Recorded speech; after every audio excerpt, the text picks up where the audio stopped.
Okay, magandang hapon Madam Flor and Sir Manny Ramos. Ayan, at natapos na kami doon kay Ronnie magpatubig. Dito naman kami sa Sinilong. Ayan, at yung palayas nung nakarang gabi pinatubigan ko na po yun Sir Manny and Ma'am Flor. Sinilong po to.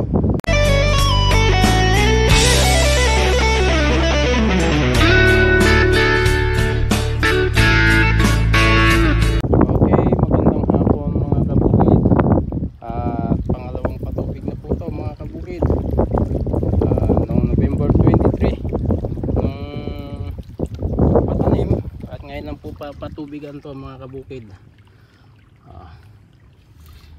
Ang aming sibuyas na pinatanim noong November 23 at ngayon lang ulit po papatubigan dahil nga nung nakaraang linggo ay nag-uulan-ulan sa gabi, kaya po yung lupa ay basa pa. Kaya pinatubigan ko na po mga kabukid dahil natutuyo na yung lupa. Kaya kailangan na ng tubig ang ating sibuyas. Okay, alright. At nakapag-spray na rin po ako dyan ng gold herbicide na hinaluan ng Kletomax mga kabukid. Ayan, kung makikita nyo naman, wala pa pong ganong damo. Ayan, nadali ng Kletomax saka gold herbicide. Alright. Okay.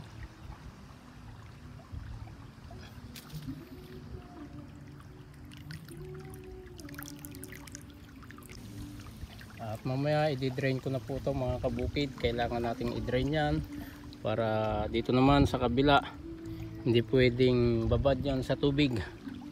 Kasi masisira po yung ating sibuyas, magbubulok yung laman yan mga kabukid, kaya kailangan natin i-drain yan. Tapos na po yan dyan sa taas, yung dalawang block. At dito naman mga kabukid, at mamaya lilipat ko na sa kabila pag natapos na po ito. Magandang hapon Madam Flor and Sir Manny Ramos.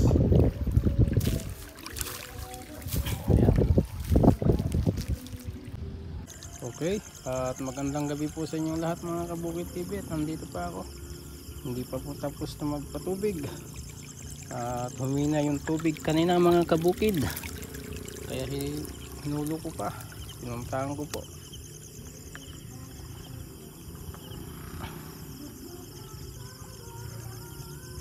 Ay, magandang gabi po sa inyong lahat mga Kabukid TV. Hindi pa tapos magpatubig ng sibuyas at bukas mag-spray po ako dito ng pang insecticide, Paspat insecticide at Express, para hindi masira, hindi sirain ng mga uod.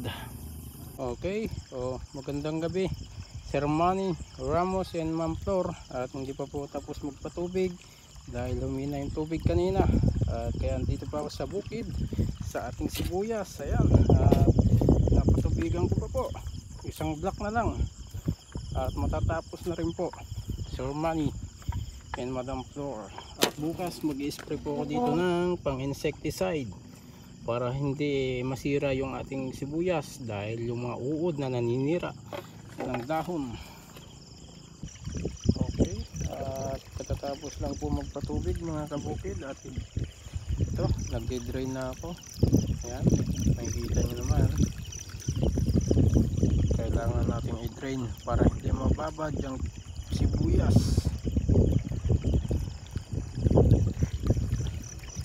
Drain natin mga kabukid bago tayo umuwi. Gaya po nyan, drain na po yan.